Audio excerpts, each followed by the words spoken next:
Hai sob, Fahri di sini dan sobat di sana. Meski jarak kita jauh, tapi kita masih bisa saling berbagi ya.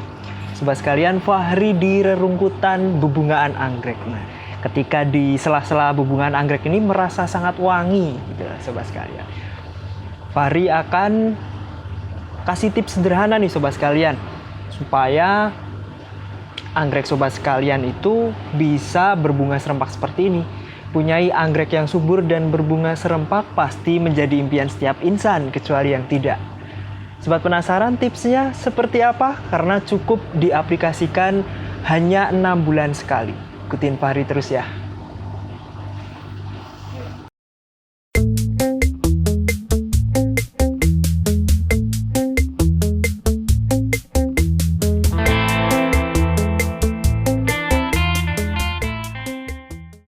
Oke sobat sekalian, pasti rindu karena Fahri sudah lama tidak membahas tentang anggrek. Bukan berarti Fahri menganaktirikan anggrek ya, tapi karena memang saat ini permintaan pasar untuk tanaman daun itu sedang bagus. Jadi Fahri memanfaatkan peluang ya, sekali-kali kita mengikuti tren tetapi tidak menghilangkan karakter kita, itu juga perlu kita lakukan ya. Tapi bukan berarti Fahri menganaktirikan anggrek. Ini buktinya anggrek Fahri tetap berbunga dan subur-subur karena Fahri tetap merawat anggrek dengan sepenuh hati walaupun akhir-akhir ini sering sibuk dengan tanaman daun. Sebelum Fahri kasih tipsnya supaya sobat tambah penasaran kok bisa berbunga serempak dan warna-warni seperti itu. Oke, Fahri akan kenalkan dulu beberapa cattleya yang mungkin sobat masih banyak yang belum punya ya. Jadi banyak atau beberapa pecinta anggrek itu mengatakan aku nggak mau cattleya yang bunganya kecil, aku pengen yang bunganya besar. Oke, ini adalah contoh cattleya dengan bunga yang tidak terlalu besar, tetapi dalam satu tangkai itu bunganya bisa puluhan sehingga dia tampak tidak kalah indah, tidak kalah mempesona dengan cattleya yang berbunga besar yang hanya berbunga 1 atau 2. Contohnya yang ini, Huayuan Grace. Ini bunganya hanya 1, maksimal 3, tapi bunganya besar. Nah, yang ini adalah cattleya Tristar Bouquet. Ini termasuk cattleya yang ya harganya bisa dibilang masih lumayan tinggi ya, karena masih banyak yang belum punya. Dan ini termasuk yang rajin berbunga. Tristar Bouquet ini favorit Fahri sejak dulu. Jadi Fahri kalau ada yang laku Tristar Bouquetnya, Fahri pasti cari penggantinya. Atau kalau enggak, Fahri nyesain minimal 1 untuk koleksi karena ya bunganya seperti ini. Walaupun bunganya enggak besar, tetapi mempunyai daya tarik tersendiri dengan susunan bunga yang seperti buket. Makanya namanya buket ya. Buket itu rangkaian bunga yang disusun sedemikian rupa. Aromanya pun harum sobat sekalian. Nah, jadi mungkin sobat yang selama ini mengatakan aku nggak mau cattleya yang bunganya kecil, setelah melihat ini pasti akan berpikir ulang, oh ternyata bagus juga ya.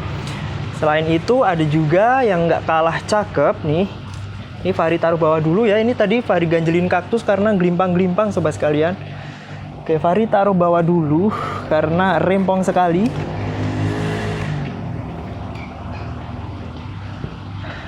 Nah, ini contoh cattleya yang bunganya, ini sebenarnya bunganya nggak besar banget, tapi termasuk medium ya. Ini Huayuan Grace. Nah, Huayuan Grace ini menjadi favorit Fahri. Kenapa? Karena bunganya tebal dan bunganya lebih awet dari cattleya yang berbunga besar. Aromanya sangat harum dan kombinasi warnanya itu khas Huayuan Grace ya, seperti ini. Dan bulbnya pendek-pendek, tebal. Ini juga termasuk yang rajin berbunga ketika sudah rimbun seperti ini sobat sekalian. Oke, Fahri ambrukin gini karena nanti gelimpang kalau nggak diganjel ya. Ini ada lagi cattleya yang bunganya nggak terlalu besar, tetapi juga punya daya tarik tersendiri dan aromanya yang paling harum di antara yang sedang berbunga ini. Ini adalah Monte Elegante. Cattleya Monte Elegante ini termasuk hybrid lama, tapi akhir-akhir ini banyak diminati ya karena mulai pada sadar bahwa cattleya yang bunganya nggak terlalu besar tetapi mempunyai kuntum bunga yang banyak dalam satu tandan itu menjadi daya tarik tersendiri. Ini sebenarnya masih bertahan kira-kira 1-2 minggu lagi. Tetapi karena ini terjadi penyerbukan alami, entah karena serangga atau hujan, jadi ini udah layu duluan, tetapi ini nggak rontok. Ini akan menggelembung dan membentuk buah atau nanti menghasilkan biji ya. Di Cattleya Monte Elegante ini the first time blooming, jadi pertama kali berbunga di sini. Fahri sampai lupa ini Cattleya apa, karena tadinya belinya hanya kode ya, CF183, kodenya hilang. Nah setelah berbunga Fahri baru bisa identifikasi ini karena bantuan juga dari Mas Cico Orchid. Fahri sempat ragu apakah ini benar Monte Elegante. Fahri foto, kemudian Fahri kirim WhatsApp ke Mas Julian Cico Orchid, dan benar ternyata ini Monte Elegante. Monte Elegante ini dia ciri-ciri batangnya ini cenderung langsing dan tinggi, beda ya sama yang Hawaiian Grace. Jadi Fahri harap setelah melihat video ini, sobat sekalian yang selama ini mengatakan aku nggak mau Cattleya yang bunga kecil, Cattleya harus bunga besar.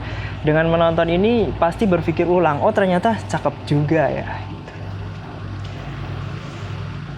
Kemudian yang hijau ini pasti sobat udah nggak asing ya dengan anggrek macan. Nah ini adalah Grammatophyllum multiflorum var. Citrinum. Ini baru bagus-bagusnya, belum mekar semua tapi ya. Berbeda dengan anggrek macan pada umumnya, dia mempunyai warna corak yang samar-samar. Sebenarnya dia tetap ada coraknya ini. Tetap ada coraknya kalau kita perhatikan ada mozaik coraknya. Tetapi samar-samar karena seperti warna lemon ya. Jadi hampir menyatu dengan warna dasarnya. Bulbnya udah segede ini. Nah ini akar anginnya udah banyak.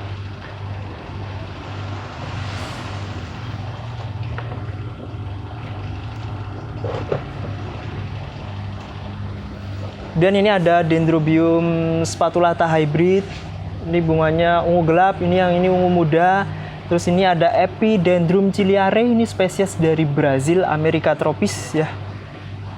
Amerika tropis. Epidendrum ciliare. Nah, ini yang spesial nih sobat sekalian. From Papua with Love. Ini adalah Dendrobium lasianthera. Waktu itu Fahri beli masih cabutan dari hutan. Kemudian Fahri tempel pakis. Ini bulb ketiga baru dia berbunga di sini. Kalau secara sekilas warnanya lebih menarik yang hibrid ya. Tetapi ketika kita lihat lebih detail dan kita pelajari historisnya, nilai historisnya, dia berasal dari mana, dan saat ini mulai susah ditemukan. Dari Papua pun keluarnya juga udah susah, harus pakai izin khusus. Nah, Dendrobium lasianthera ini saat ini semakin banyak diminati dan semakin susah didapatkan di alam di Papua. Keluarnya ke Jawa pun juga semakin susah karena saking banyak ya yang mengeksploitasi sehingga terancam punah. Nah, dengan melihat latar belakang sejarah itu, maka Fahri yakin sobat sekalian, ketika memiliki lasianthera yang meskipun sekilas warnanya lebih mencolok yang hybrid, tapi tetap nanti sobat sekalian akan lebih cinta dengan Dendrobium spesies kebanggaan asli Papua ini. Ada beberapa varian untuk Dendrobium lasianthera. Fahri berharap waktu mendapatkan ini adalah mendapatkan yang berwarna merah. Tetapi setelah berbunga ternyata warnanya seperti ini. Karena banyak varian yang merah itu sangat digadang-gadangkan para pecinta anggrek. Tapi bagaimanapun Fahri udah bersyukur punya Dendrobium lasianthera yang berhasil berbunga di Magelang, Jawa Tengah, Indonesia. Dan tumbuh dengan baik. Ini Fahri taruh di tempat yang semi full matahari. Jadi kalau pagi sampai siang dia full terpapar matahari. Kemudian kalau sore karena mataharinya dari barat, jadi dia tertutup paranet. Ini tentang Dendrobium lasianthera. Oke, Fahri langsung bagi tipsnya ya. Nanti penontonnya selak lari. Dan yang ini adalah Oncidium Green Valley Honey Sweet Lady. Ini Fahri nggak terlalu bahas lebih jauh karena ini udah hybrid, tetapi tetap favorit Fahri karena bunganya selain awet dan selalu semarak bunganya. Karena sangat kontras dengan warna daunnya ya, coklat-coklat elegan gitu. Sweet Honey, Green Valley Honey Sweet Lady. Oke. Jadi mungkin bagi sobat yang sibuk kerja sampai malam, kerja lembur bagayak kuda gitu ya, hangout sampai pagi mungkin ya, baru sampai rumah pagi banget, terus nggak sempat mupuk-mupuk. Kalau harus mupuk 2 minggu sekali, seminggu sekali, mungkin aduh waktunya nggak ada. Mungkin kalau diserahin ke PRT mungkin nggak yakin bisa seperti yang diharapkan. Jadi Fahri kasih tips sederhana, yaitu dengan memberikan pupuk slow release sobat sekalian. Pupuk slow release, kok namanya slow release sih? Ini cukup sedikit aja, kita masukin ke basket dan kita tutup ya. Kok namanya slow release? Ya karena dia diserap oleh tanaman itu sedikit demi sedikit. Rilisnya itu sedikit demi sedikit, nggak langsung diserap semua oleh tanaman. Dan dia akan diserap tanaman ketika kita menyiram, kemudian ekstrak atau sari-sari dari pupuk ini terbawa air terus masuk ke dalam akar. Makanya pupuk slow release ini kita tancapkan di sekitar akar di sini sobat sekalian. Bismillahirrahmanirrahim. Nah, cukup taruh sini. Ketika kita menyiram sari-sari dari pupuk ini, dia akan larut sebagian, kemudian masuk ke akar, diserap oleh tanaman. Jadi dia nggak langsung habis pupuknya, nggak mudah cair. Kalau terkena air, dia tidak mudah melebur. Nah, dengan memberikan pupuk slow release ini, yang sobat perlu perhatikan adalah ketika memberikan pupuk kepada tanaman yang siap berbunga, itu pilih yang kandungan P-nya tinggi, fosfor, karena ketika anggrek membutuhkan nutrisi untuk berbunga itu dia butuh fosfor yang banyak. Nah, kalau nitrogennya dikit sekali ya. Nitrogen itu untuk pertumbuhan. Kalium juga perlu, tetapi paling banyak adalah fosfor. Jadi sobat pilih NPK yang kandungannya N-nya paling rendah, fosfornya yang tinggi. Misalnya nih N-nya 5, K-nya 10, kemudian fosfornya 20 atau 15. Bahkan ada yang N-nya 0, K-nya 10, kemudian P-nya fosfornya 20. Karena nitrogen itu bisa juga didapatkan dari udara, karena udara bisa melarutkan nitrogen dan bisa diserap oleh tanaman. Jadi kenapa kalau anggrek itu suka digantung di tempat-tempat yang tinggi? Karena di tempat yang tinggi anginnya banyak, semakin dia sering terpapar angin, semakin sering dia mendapatkan nitrogen yang larut. Kita buka kembali pelajaran SD ya. Ada nitrogen, ada karbon dioksida yang dibutuhkan tanaman untuk proses fotosintesis. Nah, pupuk slow release ini bahan makanan yang dibutuhkan tanaman untuk proses fotosintesis atau masak atau menggoreng atau mengukus atau mengedang ya.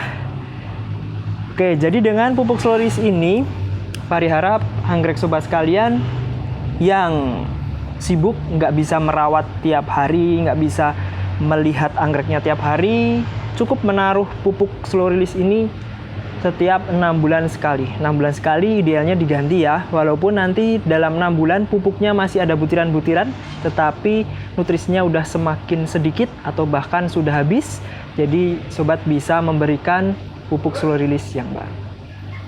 Itu aja untuk tips yang sangat sederhana. Fahri yakin sobat bisa mengaplikasikan di rumah.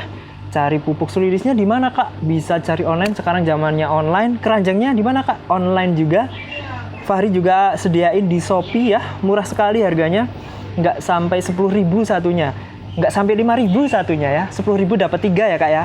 10.000 dapat 3. Cek aja Shopee Fahri Orchid. Karena memang brandnya Fahri Orchid, ya Shopee-nya Fahri Orchid, Instagram-nya Fahri Orchid, YouTube-nya Fahri Orchid, kaosnya Fahri Orchid, terus tanda tangannya juga Fahri Orchid. Oke gitu ya. Semoga video ini bermanfaat. Fahri ada sebuah pesan nih. Jadi mungkin sobat pernah mengalami masa-masa sulit mungkin ya. penjualannya mungkin banyak yang cancel, kemudian udah transfer tiba-tiba nggak jadi, terus minta dibalikin. Kemudian udah berbagai cara dilakukan, media promosi dijalani, tapi penjualannya belum bisa bagus. Nah, mungkin sobat ada yang lupa nih, karena setiap harta yang kita miliki itu ada hak orang lain. Jadi perbanyaklah sedekah, karena dalam perdagangan itu dosa dan setan selalu mengiringi. Jadi untuk membersihkan harta dan penghasilan kita, perbanyaklah amal dan sedekah. Jadi usaha lancar dan berkah, siapa yang nggak mau. Semoga video ini bermanfaat. Sampai jumpa di video selanjutnya. Yuk.